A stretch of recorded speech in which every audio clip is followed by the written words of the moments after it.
gravação. Pronto. Prontinho. Então, boa noite a todos e a todas, né? Sejam todos bem-vindos e bem-vindas ao nosso segundo encontro virtual da disciplina Sociologia da Educação. Eu sou o professor Gleison e hoje nós vamos tratar especificamente dos estudos sociológicos direcionados para a unidade 2 da nossa disciplina.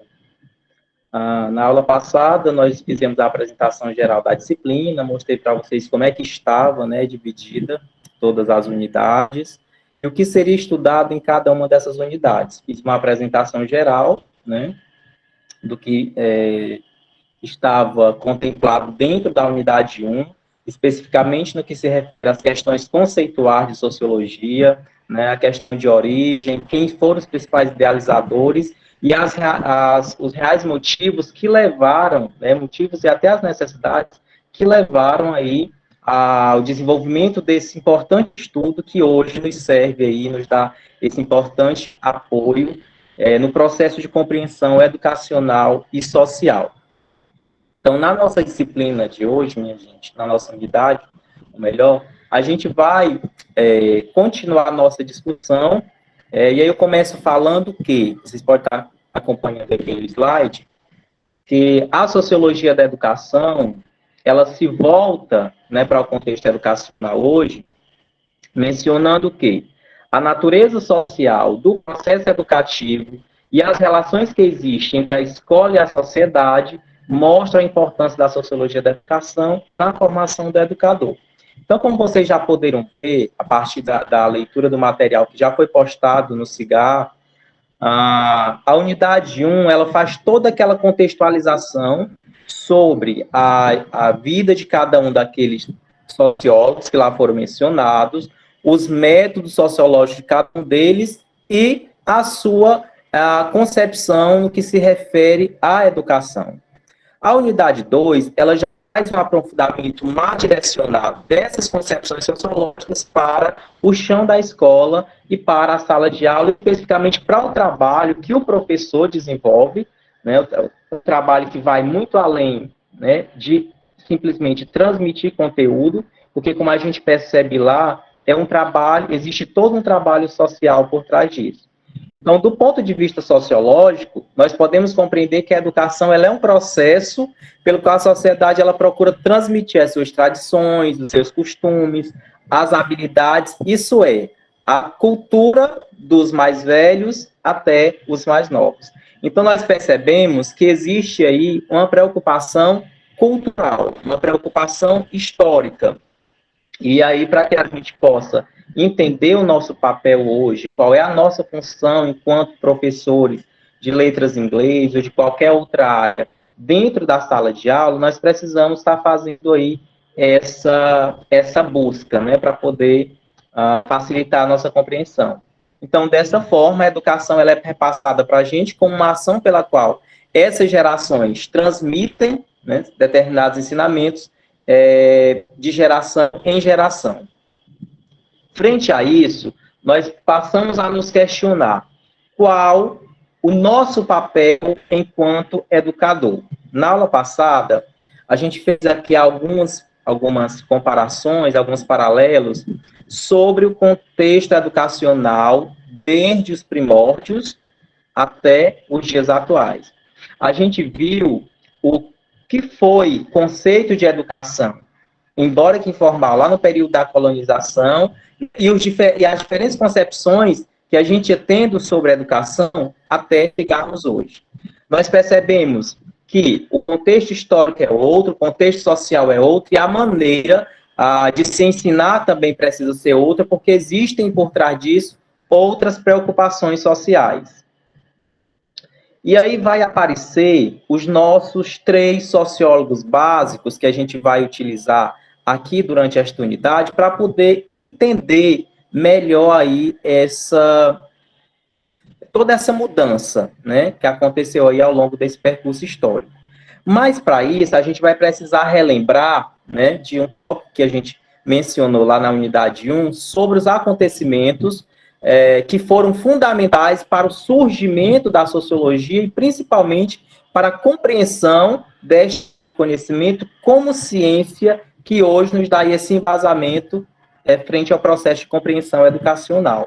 E aí nós vamos ver que essa visão educacional e social, ela começou a partir da Revolução Industrial, né, onde a gente percebeu que a máquina começou a ocupar um lugar de destaque social, e aí começaram a surgir os primeiros indícios de desigualdade, porque o homem passou a ser substituído pela máquina.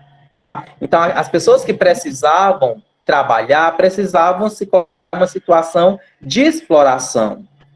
Já aí a discussão marxista, onde nós vamos detalhar mais à frente. Então, a gente vai perceber que desde o início da Revolução Industrial já vai começar esse processo de desigualdade, onde a burguesia já começa a se aproveitar do proletariado. E aí já vai gerar uma situação de desigualdade que vai respingar também no contexto educacional. Com todo esse acontecimento, trouxe-se uma nova forma de viver. Por quê? Começou-se a surgir a destruição frente a questões de costumes, instituições, a automoção, o aumento de suicídio, a prostituição, a violência. Mas por que começou a surgir essas questões? Exatamente porque, frente a todo esse impacto que a Revolução Industrial trouxe, houve uma desorganização social. E aí começou-se a existir, né, essa luta por sobrevivência, essa busca por igualdade de direitos, por oportunidade de trabalho e até de sobrevivência. E aí começou-se a ver os primeiros conflitos. Começou-se, a partir daí também, a surgir os primeiros pensamentos modernos. A gente vai perceber aqui que foi a partir daí que entra a Revolução Francesa. Com essa Revolução Francesa, as pessoas elas começam a ter acesso às ideias iluministas, ou seja, passam a ter um amadurecimento de ideias e, com isso, enxergarem a realidade sobre outras perspectivas, sobre uma outra ótica, o que acaba, muitas vezes, inquietando, né, a quem estava no controle, ou seja, a burguesia, porque eles não queriam jamais que o proletariado saísse, né, desse local de comodismo, onde eles estavam sendo explorados, e passassem a questionar, né, os seus exploradores. E até que ponto isso aí chegou a afetar a educação? Com isso, houve uma transformação da nossa sociedade, como a gente viu aí na aula passada. E aí começou-se a demonstrar as questões de racionalidade, as injustiças de algumas instituições, pregando a liberdade e a igualdade desses indivíduos. Quando a gente passa a analisar aqui essas questões que começaram a ser pregadas desde o período da Revolução Francesa, com essas ideias de liberdade, de igualdade, nós percebemos que já começa ali a mostrar a necessidade da posição, da visão, do papel do professor, entender tudo isso, porque, como eu disse para vocês na aula passada, todos esses acontecimentos, esses impactos que o processo educacional sofreu anteriormente, isso se repete hoje. O que muda-se são os personagens e o contexto é outro. Mas se a gente for levar ao pé da letra, nós vamos perceber que a história se repete. Então, o homem começou a ser substituído pela máquina. Com isso, começou-se a haver uma desorganização social. Com a Revolução Francesa, as pessoas elas passam a ter um clareamento de ideias, certo? E aí começam a questionar a realidade social e a se mobilizar para fazer uma transformação frente ao contexto que estão vivenciando. Trazendo isso para a nossa realidade, esse cenário ele nos mostra aí que a Constituição ela precisou ser estudada, a ideia de Constituição. E aí é por isso que a sociologia, diante de todo esse processo histórico, ela entra aí como uma área de investigação que foi de fundamental importância para a compreensão de todo esse processo histórico-social, que hoje repercute ainda na sociedade e que faz com que nós, enquanto educadores, enquanto estudantes, passemos a enxergar todo esse processo histórico e compreender melhor o nosso papel frente a tudo isso, tá bom? E aí, com esse surgimento das ideias sociológicas, a gente vai perceber que tivemos 3 nomes de destaque aí. Esses nomes, eles primeiramente desenvolveram conhecimentos, teorias, ideias sobre todo o contexto social e futuramente eles mostram a compreensão da sua visão sociológica dentro da questão educacional, especificamente dentro do trabalho que nós desenvolvemos dentro da sala de aula. Vocês vão perceber lá na leitura da apostila que todas aquelas ideias sociológicas, todos os métodos que eles utilizavam e que mostravam lá de forma bem clara a importância desses métodos, ela é colocada em prática hoje, dentro da sala de aula, ou pelo menos teoricamente, né? Era para ser colocado. Só que, ao ponto que, por um lado, tem-se as pessoas fazendo toda essa mobilização social para continuar fazendo com que a sociologia ela faça uma mobilização social, existe ainda o comodismo, a questão cultural de quem está no controle. E aí a gente vai perceber que há uma briga, né, uma luta aí por quem está no poder. E nós vamos ver que sempre a classe mais pobre, o proletariado, ele sempre vai sair em desvantagem. O Karl Marx, né, que é um dos primeiros teóricos que eu coloco lá para vocês, ele parte do pressuposto de que a sociedade capitalista ela é uma sociedade desigual. Vejam, essa concepção marxista aqui, ela foi desenvolvida há muitos e muitos anos atrás. Quando nós vamos fazer esta comparação com os dias atuais, a gente vai perceber que esta mesma concepção marxista aqui, ela permanece ainda atual, certo? Nós temos hoje uma sociedade que é capitalista, onde a burguesia continua, né, no controle da coisa, onde, infelizmente, o proletariado sempre está saindo em desvantagem. E o que nós podemos estar fazendo aí para tentar transformar essa situação? Porque de nada vale uma interpretação sem uma ação, né, visando uma transformação, como eu coloco lá para vocês no material. Então, assim, a primeira compreensão que eu quero que vocês tenham é que a ideia marxista, ela aborda exatamente isso, certo? Que nós vivemos uma sociedade capitalista e que, querendo ou não, a educação também ela acaba colaborando para essa sociedade capitalista. Diferentemente do que era para acontecer, porque hoje o que nós vemos acontecendo é que a educação ela tem se transformado em um negócio, em um jogo de interesses. Nós percebemos aí como é que acontece hoje toda essa organização educacional aí, que querendo ou não, quem está lucrando, quem está dominando, é aquelas pessoas que têm capital suficiente para poder estudar em uma escola particular, entrar em um curso de custo alto em uma faculdade renomada. Então, querendo ou não, hoje a educação ela transformou-se em um jogo de interesses, certo? E é exatamente essa ideia que o Karl Marx ele tenta trazer para a gente. Especificando que essa sociedade capitalista ela é desigual, e dentro dessa sociedade, a burguesia, ou seja, a dona desses meios de produção, ela domina o proletariado, que são as pessoas que, sem os meios de produção, têm que vender a sua força de trabalho para sobreviverem. Por exemplo, se nós tomarmos por base hoje a situação do professor no nosso país, nós sabemos que o professor ele tem um trabalho aí que é insubstituível. Nenhuma outra máquina vai conseguir fazer com maestria o trabalho que o professor faz, por mais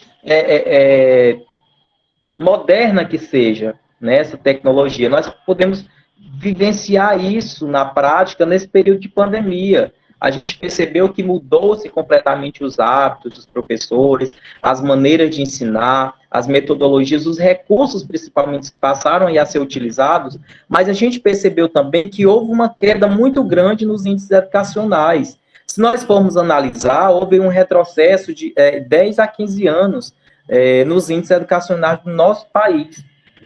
Por quê? Porque, apesar de terem sido desenvolvidos vários programas, vários mecanismos aí para poder favorecer a interação do professor com o aluno e impedir que as aulas, né, elas parassem de ver, a gente percebeu que isso foi insuficiente. Exatamente por isso. Então, a gente percebe o grande trabalho que o professor tem, a importância desse trabalho, mas quando nós vamos analisar a valorização, né, vamos analisar especificamente o salário do professor hoje no nosso país, nós vamos ver que é uma miséria, né, frente à importância que nós temos dentro desse contexto social, porque, eu repito, é uma ação social. E a nossa disciplina, ela vai sempre colocar essa atuação como um trabalho, antes de qualquer coisa, social. E aí é onde nós vamos perceber que há aí um domínio da burguesia frente ao proletariado. E nós, os professores, vocês, que são alunos do curso de Letras em Inglês e que futuramente estarão aí adentrando as salas de aula ou qualquer outro campo de atuação, irá, mesmo sabendo que o salário é baixo, mas vai precisar se sujeitar a esse salário, certo? A essa situação, essa situação muitas vezes até vergonhosa, porque a gente pode falar dessa forma, a gente tomando por base a situação aqui do nosso estado, né? Existe uma quantidade muito grande de professores contratados no estado do Piauí, a exemplo de vários outros estados do país. E a gente percebe que tem professores que ganham salário mínimo para exercer o mesmo serviço que um professor efetivo exerce. Nós temos um piso garantido por lei, piso salarial, que já é, como o próprio nome diz, já é a base, já não é muito, né? Piso. Mas ainda assim, mesmo nós tendo esse piso garantido, ainda temos no nosso estado muitos professores que se sujeitam a ganhar um salário mínimo por 20 horas nas escolas estaduais. Isso acontece também na esfera municipal. Eu estou citando para vocês só um exemplo. Mas por quê, professor? Que mesmo a gente sabendo da importância do nosso papel, mesmo a gente sabendo que é errado, que nós temos direito a um piso salarial, muitos professores ainda se sujeitam a essa realidade. Porque nós precisamos. Então, a gente é colocado frente a duas situações. As questões de desigualdade, de injustiça até, e a nossa necessidade.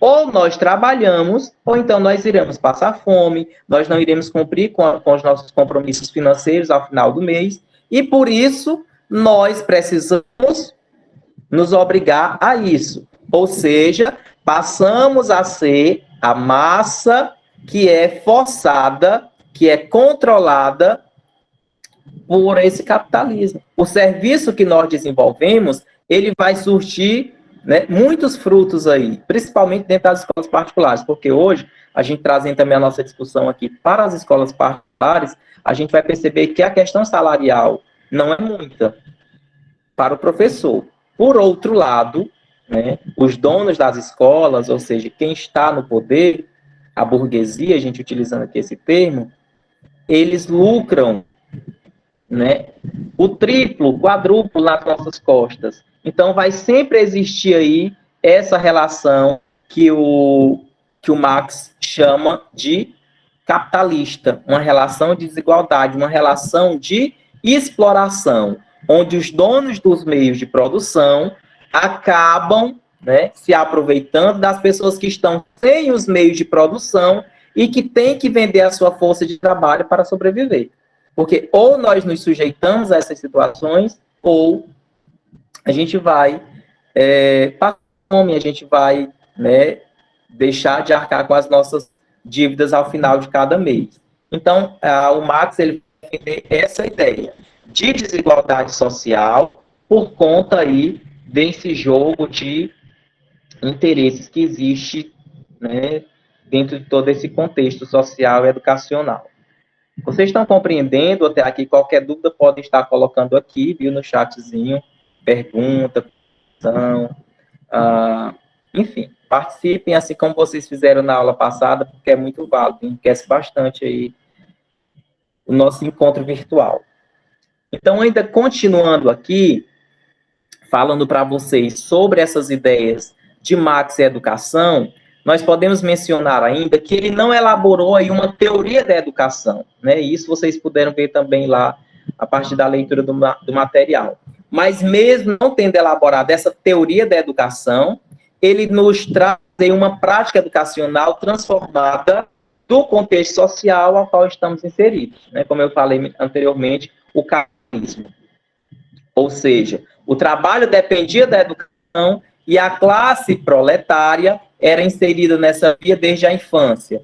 O Marx ele acreditava aí, gente, que a educação era parte de uma superestrutura de controle por essas classes dominantes. E aí a educação seria interpretada como uma ferramenta importante para poder incluir, né, essas crianças no modo de produção, porque é também uma forma de alienar ou de emancipar. Como eu disse para vocês, né, a gente vê na educação, nós temos esta concepção de que a educação ela vai transformar as nossas vidas. Mas é muito comum pessoas terminarem um curso superior e ainda permanecerem desempregadas. E por que que existe isso? Né?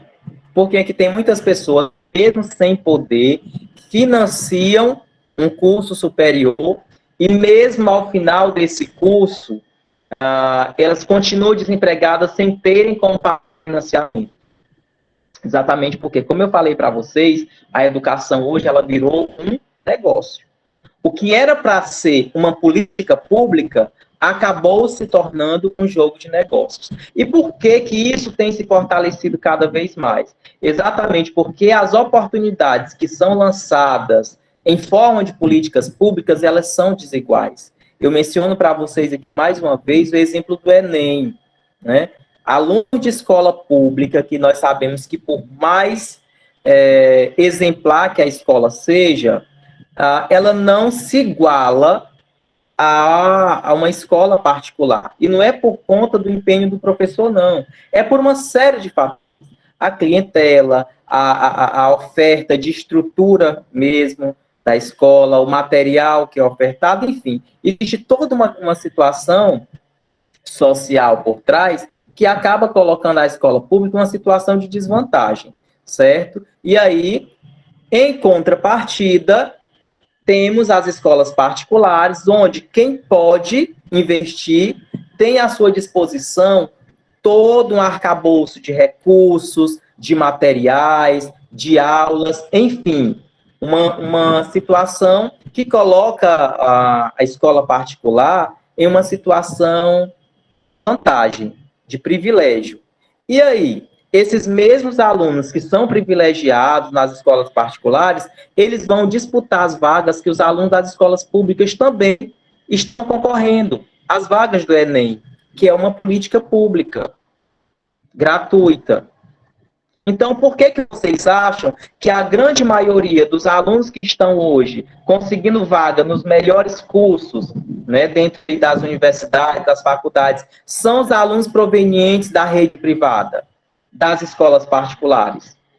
É porque o aluno da escola pública é acomodado, ele não estuda? Ou é porque, infelizmente, o aluno da escola pública ele é vítima do contexto social, educacional, que ele foi inserido desde cedo?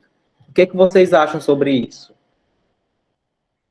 Então, é exatamente essa questão aí que o Marx ele quer que a gente questione, que a gente consiga olhar para isso com um olhar crítico e não ainda enxergar tudo isso na perspectiva da ingenuidade, de que, né, a escola pública, o Estado, ele oferece aquilo que ele precisava oferecer, agora que as coisas, infelizmente, não dão certo, porque sempre foram assim e sempre serão desta maneira. Não, é porque a educação hoje, ela tem aí, ao seu entorno, todo um jogo de interesses, certo? A questão capitalista mesmo. E aí nós vamos, mais uma vez, que a classe dominante, ela vai sempre se encontrar em uma situação de desvantagem frente à classe dominadora. O Marx ele ainda vai afirmar que a classe trabalhadora ela não devia abandonar a escola, mas sim exigir com mais força o seu direito à educação, para que ela se transforme numa instituição que possa representar também seus interesses. Aqui o Marx ele vai voltar assim, olhar para as pessoas que, por enxergar a educação dessa forma, muitas vezes se encontram na necessidade de abandonar os seus estudos, muitas vezes por não terem como continuar pagando o seu curso superior, outros porque muitas vezes constroem famílias e precisam trabalhar para poder sobreviver. Certo? Então, as pessoas, de certa forma, estão meio que perdendo a credibilidade na educação, né? Deixando de ver a educação como esta parte que vai transformar a sua vida, porque existe muitas pessoas que não conseguem enxergar essa transformação, mesmo passando aí por as diversas modalidades educacionais. Só que o Marx ele vai trazer essa ideia de que nós precisamos ser persistentes. A nossa luta ela precisa ser uma luta social, de resistência. Precisamos transformar essa situação. Quem é que vai fazer essa transformação? Eu, cada um de vocês, os alunos que vocês, né, parem a atender futuramente. Então, essa transformação ela passa a ser uma causa de luta coletiva. Porque a partir do momento que nós abraçarmos essa causa junto, nós passarmos a buscar junto uma resolução para esse problema, pode ser que, de fato, essa transformação venha a acontecer. Mais na frente, a gente vai trazer ainda as ideias de Max Weber, né, que é um outro sociólogo, que, como vocês puderam ver lá no material, ele tem uma preocupação social também e que não deixa de enfatizar as questões educacionais.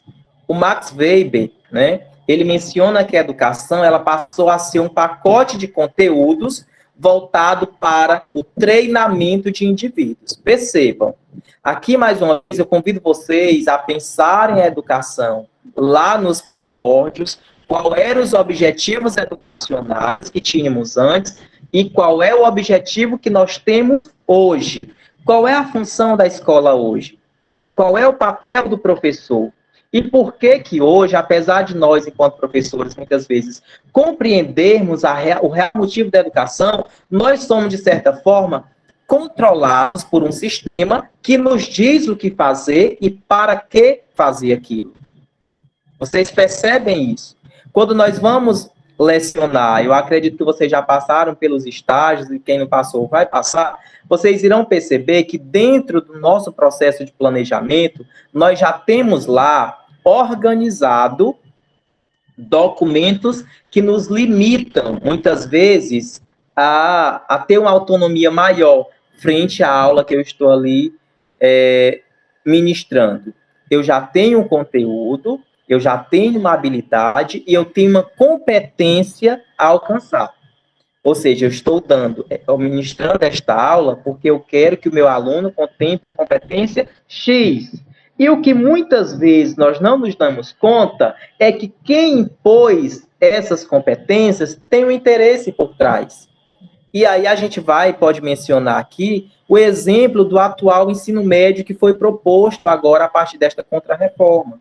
O ensino médio que nós vamos a partir do próximo ano, que é voltado exatamente para esse treinamento de indivíduos, certo? Os indivíduos, eles serão treinados, a gente coloca até essa palavra entre aspas, para atuarem dentro de determinados campos, áreas de conhecimento, e terão uma complementação, um aprofundamento teórico em determinadas áreas, que é o empreendedorismo, que são as questões voltadas para o mundo do trabalho.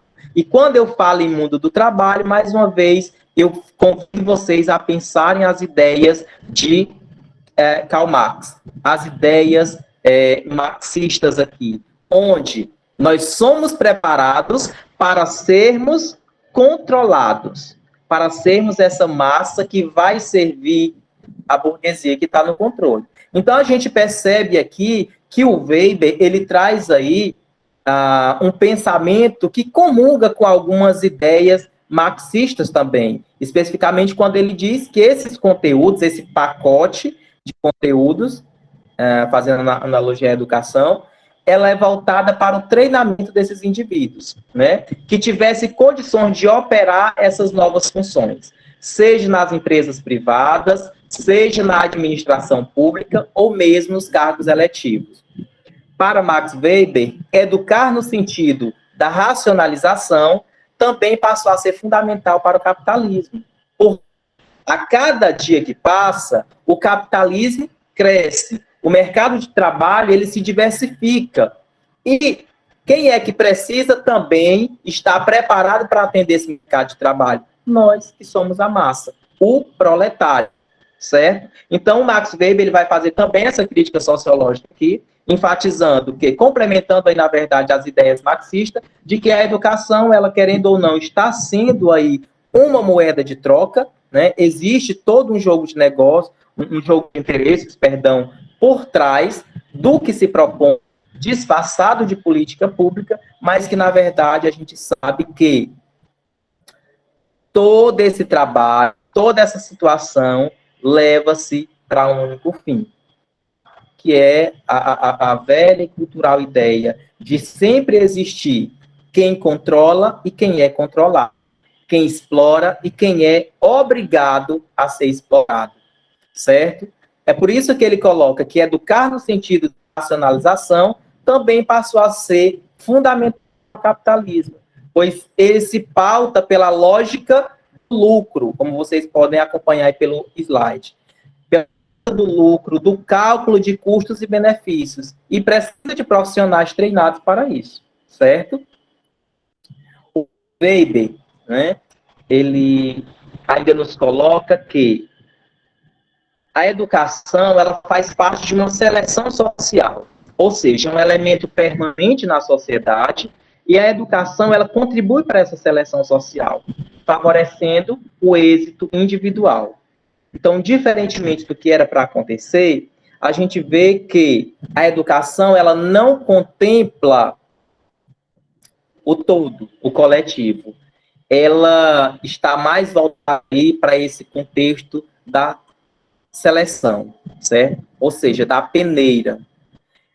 De 30 alunos, 40 alunos que sairão daqui formados do curso de letras em inglês, do SEAD, muito provavelmente 40% conseguirá vaga no mercado de trabalho dentro da sua área de formação. Por quê? Porque, de acordo com Max Weber, né, a nossa educação ela está fazendo esse processo de filtragem, de seleção. Hoje, um diploma, né, é colocado como um critério de seleção social. Só que, em muitas situações, só esse diploma não é suficiente. Existe também as influências políticas, existem outras questões por trás de tudo isso, certo? A educação portanto, de acordo com Max Weber, um fator de estratificação social. Ou seja, ao invés de beneficiar o coletivo, nós vamos perceber que a educação ela tem contribuído para essa estratificação social, que também pode ser mencionada aqui como sinônimo de desigualdade. Então, até aqui, a gente vai perceber que esses sociólogos que foram propostos dentro da disciplina, eles nos mostram, né, por meio das suas concepções, por meio dos seus estudos, que a maneira como estes enxergam a sociedade também serve para a compreensão social, para a compreensão educacional, porque uma coisa está completamente interligada à outra.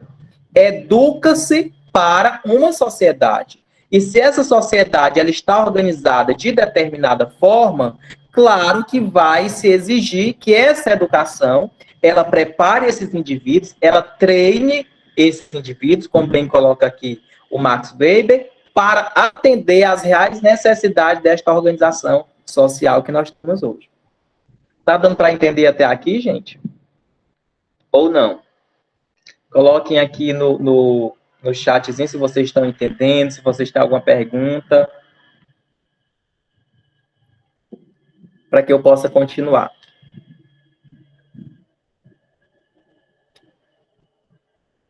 Posso continuar? Muito bem. Então, assim, gente, além do Max Weber, nós vamos ter ainda um outro teórico. Muito bem, Ednilson, muito obrigado pelo feedback, viu? Então, a exemplo, né, de Marx e de Weber, nós temos aí um outro teórico que ele vai também nos trazer aí contribuições importantíssimas para que nós possamos compreender aí todo esse contexto, que é o Émile Durkheim. O Émile Durkheim, ele vai falar exatamente da função da educação. Eu expliquei para vocês aí a concepção marxista, onde ele evidencia como é que está organizada a nossa sociedade, qual é o real interesse que se tem por trás disso. O Marx, ele vai dizer que a educação, enquanto uma entidade seletiva, porque querendo ou não ela é seletiva, ela contribui para essa desigualdade. E isso é uma desigualdade que é real. E aí o Durkheim, ele vai nos mostrar qual é a nossa função, de fato, frente a toda essa situação, a toda essa realidade. Qual seria a função da educação? Então, ele menciona que a educação ela é uma ação exercida pelas gerações adultas, ou seja, algo que obedece aí toda uma sequência hierárquica, né, onde as gerações adultas, elas repassam os seus conhecimentos, as suas informações para as gerações mais recentes, né, sobre aquelas que ainda não estão maduras para a vida social. De acordo com Durkheim, através da educação, o ser individual, ele transforma-se em ser social. O ser individual transforma-se em ser social. E essa socialização, ela se opera desde o nascimento da família. Porém, é na escola que ela é sistematizada.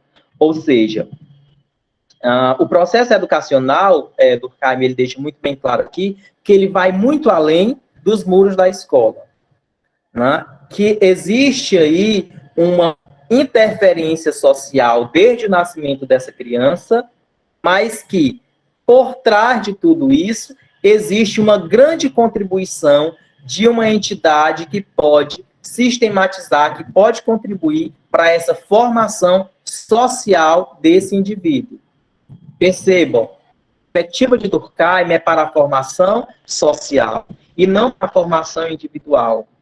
De acordo com Durkheim, a função da educação é cada vez mais contemplar uma quantidade maior. A educação ela deveria ser voltada para a coletividade, certo? E não para esses pequenos grupos, né? Como Weber menciona que a educação tem contribuído para formar esses pequenos grupos. Dentro de uma cidade como a minha, que é uma cidade de aproximadamente 20 mil habitantes, se nós formos fazer um levantamento, 10% da população possui educação superior. 40%, talvez 50%, possui o ensino médio completo. Então, que educação é essa, né, que, de acordo com o Durkheim, não atende à coletividade? E aí vocês podem me questionar, professor, mas existe toda uma interferência histórica aí frente a tudo isso, né? Acontecem diversos, né, interferências sociais também para fazer com que esses índices eles não se tornem homogêneos. Mas é exatamente sobre isso, né, que Durkheim ele vai questionar. Por que que desde sempre foi assim e que, infelizmente, permanece sendo assim? Porque a educação ela não tem contemplado a função que Durkheim defende, que é a contemplação da coletividade, na sua maioria. Infelizmente, hoje nós vemos que tem se contemplado a minoria. Se nós formos fazer um levantamento da quantidade de pessoas que são alfabetizadas hoje e da quantidade das pessoas que tiveram as suas vidas transformadas a partir da educação, nós vamos ver que ainda está longe de se alcançar aquilo que almejávamos, certo? Por quê? Porque há uma série de fatores ainda que precisam ser resolvidos para que a gente consiga chegar onde se deseja. Tá bom? Então, ele vai colocar que, para que eu possa entender a real função da educação, hoje, eu preciso entender que eu tenho um indivíduo, certo? Eu preciso olhar para esse indivíduo como um sujeito que é constituído por dois elementos, o individual e o social. E eu pergunto para vocês, hoje, quando a gente vai analisar os comportamentos sociais, sejam eles de indivíduos pertencentes à classe baixa, à classe média ou até à classe alta. A conduta dessas pessoas busca-se por melhorias sociais, como um todo, ou as pessoas elas estão mais voltadas para um pensamento individualista? Ou seja, eu quero saber da mudança da minha, né, dos meus benefícios, mas eu não estou muito preocupado com o todo. E aqui o Durkheim, lá no material, não sei se vocês observaram, ele faz até uma crítica a quem está no poder, certo? A quem está no poder, que tem uma responsabilidade social muito maior. E que, infelizmente, estão pensando mais no próprio bolso, no próprio umbigo, falando aqui de maneira bem informal, nos seus próprios interesses, do que no bem comum da população, da sociedade. Então, é por isso que há essa desorganização social, porque o indivíduo ele está aí tentando se equilibrar entre os interesses individuais e os interesses sociais da coletividade. A educação, frente a esse processo de formação do indivíduo, ela é responsável pela construção da natureza social desse indivíduo, ou seja, tentar fomentar nos nossos alunos, nas pessoas que atendem dentro das escolas, essa preocupação social, a consciência mesmo de nos preocuparmos com o todo, de nos darmos, de nos mobilizarmos para buscar essa transformação para a sociedade de modo geral. Durkheim, dentro dessa perspectiva, ele acredita que, uma vez que um é beneficiado, todos também serão contemplados. Então, precisamos o quê? Nos mobilizarmos, buscarmos juntos essa transformação, certo? Então, o indivíduo, ele vive aí dentro desse jogo de interesse também, porque acaba sendo influenciado pelo contexto social que é capitalista e que não deixa de ser individualista, de ser egoísta em determinados pontos. E a educação ela tem essa função de tentar mudar a concepção desses indivíduos e desde cedo educar nesta perspectiva, certo? Educar para a transformação do todo, da sociedade. E a sociedade, né, entre essas duas questões.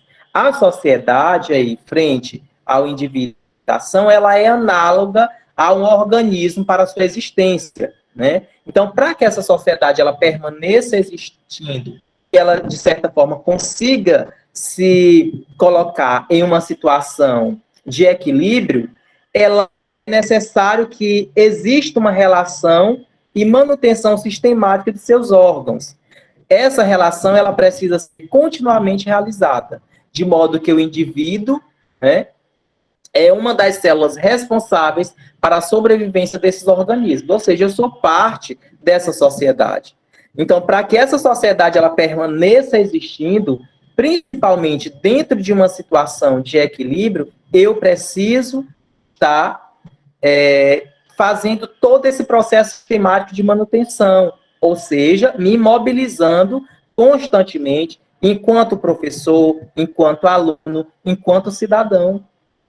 É um jogo de interesse coletivo. Então, Durkheim ele vai nos fazer dessa necessidade de desenvolvermos os nossos alunos e até reconhecermos o nosso papel enquanto professores, vocês futuros professores, enquanto pessoas que têm essa missão de desenvolver mesmo, de mostrar essa preocupação social e tentar fazer com que eles enxerguem isso enquanto missão também deles. São agentes de transformação. E aí a gente vai estar tentando mostrar os caminhos para essas transformações. Tá dando para entender até aí, né, gente? Então, a unidade 2, ela vai realmente ser voltada mais para essas discussões. As discussões marxistas, a de Max Weber e a discussão de Emile Durkheim. Ele vai dizer ainda que tudo isso só faz sentido quando eu, enquanto professor, vocês, enquanto alunos que estão aqui hoje assistindo a aula da disciplina de Sociologia da Educação e que, ao final da formação de vocês, utilizarem esses conhecimentos para fazer a transformação no chão da escola, dentro da sala de aula. Buscar a transformação desses indivíduos por meio de uma formação que seja eficaz, que faça sentido para a vida dessas pessoas. Fazer, de fato, eles enxergarem que o meio escolar, ele é um caminho para essa transformação, mas que essa transformação ela não depende somente das ações escolares, ela vai além. E que o nosso papel enquanto professores, porque toda a discussão ela volta muito, sempre batendo nessa mesma tecla para a função do professor, para a atuação do mestre, qual é a necessidade, né, do ensino, por que eu ensino, para que eu ensino. Então, é necessário que eu, enquanto professor, compreenda que não posso me prender unicamente àqueles conteúdos que são engessados, que já me são repassados basicamente prontos, dentro de um currículo, certo? Dentro de um determinado plano. Precisa-se ir além. Eu preciso estar me adequando à realidade. E aí ele mostra lá as questões sobre o meio escolar, o poder do mestre e o poder dos saberes. São 3 questões que estão interligadas ali e que fazem todo sentido durante o nosso processo de atuação. O meio escolar, segundo Emile Durkheim, é mais extensa que a família, certo? Ela repassa para os nossos alunos esse senso de grupo. O aluno ele precisa enxergar na escola digamos que os representantes dessa organização grupal, que vai repassar informações, onde esses alunos vão poder colocar em prática e que isso vai repercutir na sua vida lá fora da escola. Dentro do meio escolar também é repassada as definições de grupo, de classe. Então, nós precisamos fazer com que os nossos alunos entendam que essas questões de classe sempre existiram e sempre existirão, e mostrar para esses alunos os reais motivos, porque tem alguns que se sentem vítimas do contexto social que estão inseridos, mas que não compreendem o porquê de vivenciarem aquilo. Então, a nossa função, enquanto escola, está repassando também estas informações sobre o contexto social dos nossos alunos. O papel do mestre, Durkheim ele vai dizer que o mestre ele tem um poder. Esse poder, podemos dizer também que está relacionado com a ideia de espírito de disciplina. Essa disciplina é a educação, é a formação. Não é aquela disciplina de punir, não é aquela disciplina de selecionar quem é beneficiado ou quem não é beneficiado, quem é que a escola vai, digamos, colocar em situação de destaque ou não. É uma disciplina mesmo moral, uma disciplina cívica, uma disciplina social. Disciplinar é preparar os nossos sujeitos para viverem de forma harmônica, de forma cidadã, em sociedade. O poder do mestre ele também está relacionado aqui com as ideias de colonizador e colonizado. E aí aqui ele faz menção àquelas ideias pedagógicas, da imagem que se tinha do professor antigamente. Percebam que ele sempre faz uma relação com o passado, a ideia, né, do professor que tínhamos antigamente e a ideia de aluno, né, que nós temos hoje. O contexto passado era um, o contexto atual é outro. Então, o meu trabalho, o trabalho que eu desenvolvi com os meus alunos há 20 anos atrás, ele pode não fazer mais sentido para os alunos que eu atendo dentro das minhas salas de aula hoje, em plenos anos 2021.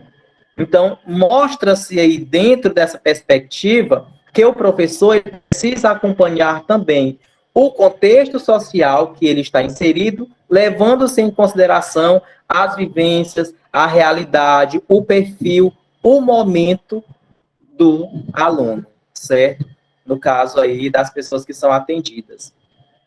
Esse poder do mestre e o alcance. Nós precisamos ter noção da nossa missão enquanto professores, do que está ao nosso alcance, mas também não podemos parar no primeiro obstáculo, porque obstáculos irão surgir muitos. Nós sempre estaremos ali em uma situação de dominação, querendo ou não, seja uma dominação política, seja uma dominação, enfim, vai existir. Mas esse é o nosso papel social, certo? É estar ali essa radicalização de pensamento, essa busca por uma transformação. E não é refém do contexto social que estamos inseridos. Eu posso dar aula para os alunos que são lá de uma das piores periferias do Rio de Janeiro, e eu não posso condenar aqueles alunos a viverem para o resto da vida naquela situação, porque ali eles são vítimas daquele contexto social. De acordo com Durkheim, está aí imbuído dentro do nosso poder, dentro do nosso papel enquanto mestre, enquanto professor, mostrar possíveis caminhos que esses alunos poderão trilhar, né, para poder romper com aquela realidade e mudar de vida, certo? E trazer uma situação de melhoria para aquela realidade. E vocês podem dizer, professor, mas essa ideia ela é muito utópica, porque envolve outras questões sociais, certo? Mas nós também não podemos deixar nos levar pelo contexto. Se nós baixarmos a nossa cabeça e passarmos a sermos vítimas, né, nesse contexto entre o método da facilitação da aprendizagem, né, como a Marcelo colocou aqui muito bem. Olha, a questão da facilitação da aprendizagem, ela está dentro da ideia que eu mencionei anteriormente para vocês, da modificação da minha prática, a ideia que eu tinha de ensinar antigamente e o que eu preciso ter hoje como ideia, como conceito de ensinar, como conceito de educação, certo? A educação, né, e aqui eu utilizo mais uma vez as palavras de Durkheim, ela precisa realmente partir dessa perspectiva da flexibilidade, da facilitação. Eu não estou aqui para burocratizar o processo, eu preciso ser um facilitador desse processo. Já bastam as burocracias que chegam até nós a partir desses sistemas, né, do qual nós somos reféns. A nossa função aqui é romper com essas barreiras, certo? É romper com essas barreiras. Então, assim, gente, o Durkheim, ele nos mostra exatamente a importância da nossa função aqui frente a todo esse contexto que nós vivenciamos. Na unidade 3, vocês vão perceber que a gente vai sempre falar da atuação do professor em sala de aula, né, das contribuições da sua atuação na formação do sujeito. A gente vai estudar sobre a escola entidade que pode ou não contribuir para a geração de desigualdade. Então, vocês vão perceber que nós vamos estar sempre ali discutindo mais essas concepções de Durkheim, porque é essa contribuição que nós podemos e devemos tirar dos sociólogos clássicos. A gente utiliza ali Karl Marx e Max Weber para entender o processo, como é de fato a nossa realidade, e nos apoderamos aqui desses conhecimentos valiosos de Durkheim para entender a importância da nossa atuação, certo? Qual é a nossa contribuição frente a tudo isso? O que nós podemos e devemos estar fazendo? Eu coloquei aí essa imagem para finalizar, e aí ela traz um questionamento, uma indagação. Nós temos aí a imagem de uma sala de aula, onde nós compreendemos ela a partir do pensamento de Weber, ou seja, da estratificação social. Percebemos aí que existem grupos, e aí tem esta frase no quadro. Quais as relações da minha vida pessoal e a sociedade em que eu vivo? Né? Quais as relações entre a minha vida pessoal e a sociedade em que eu vivo? E aí eu convido vocês a pensarem, né, sobre essas questões, porque a gente vai entrar mais detalhadamente nessa discussão na aula, no nosso terceiro encontro, exatamente sobre isso. A educação que tem sido ofertada hoje, principalmente dentro das entidades públicas, tem sido uma educação pautada na realidade dos nossos alunos? Ou a gente percebe que é mais uma educação engessada, que é repassada, buscando atender interesses de outrem, certo? Essas perguntas que eu coloquei aí são perguntas que são feitas por milhares e milhares de estudantes no Brasil inteiro, que estão dentro da sala de aula e que muitas vezes não enxergam a escola como uma instituição, como um local que é prazeroso, como um local que pode trazer uma transformação para a sua vida. Exatamente porque não percebe que há uma coerência entre o tipo de educação, entre o tipo de aula que é ofertada e a realidade que esse aluno vive. Então, são duas coisas que precisam ser condizentes. A aula que eu oferto para o meu aluno hoje tem que fazer sentido dentro da sua vida. Porque senão, como é que vai se transformar? Como é que eu, que sou vítima de um determinado contexto social, vou conseguir ser um agente transformador se a aula que eu estou recebendo, né, a formação que eu estou recebendo, não leva em conta a minha realidade social? Não favorece, né, esta situação individual de cada um dos alunos, porque lá existem diversas realidades. E a nossa função, como bem afirma Durkheim, é levar em consideração as peculiaridades sociais de cada um que atendemos hoje dentro das escolas. Né? Sempre tendo em mente que nós não podemos ver isso como uma ideia utópica, porque esse seria aí o primeiro pecado. Se nós víssemos tudo isso como uma ideia utópica, não faríamos sentido, certo? A nossa existência, a nossa atuação frente a tudo isso. Então, nós temos aí uma importância muito grande. E só fará sentido quando a gente passar a relacionar a vida dos nossos alunos, a vida pessoal e social, com o tipo de aula, com o tipo de educação que se atende, tá bom? Sobre essa discussão, a gente vai frisar de forma mais aprofundada na aula de número 3, certo? Que acontecerá no próximo mês. Eu quero encerrar por aqui a nossa aula de hoje. Agradeço a atenção, a participação de cada um. Eu espero ter contribuído com a compreensão de vocês. É, de fato, uma discussão muito importante, até para o nosso fazer docente, enfim, para a compreensão realmente da nossa existência enquanto professor, enquanto educador, enquanto transformadores sociais. E aí, na próxima aula, a gente vai continuar discutindo sobre isso, tá bom? Um abraço, boa noite a todos e até o próximo encontro.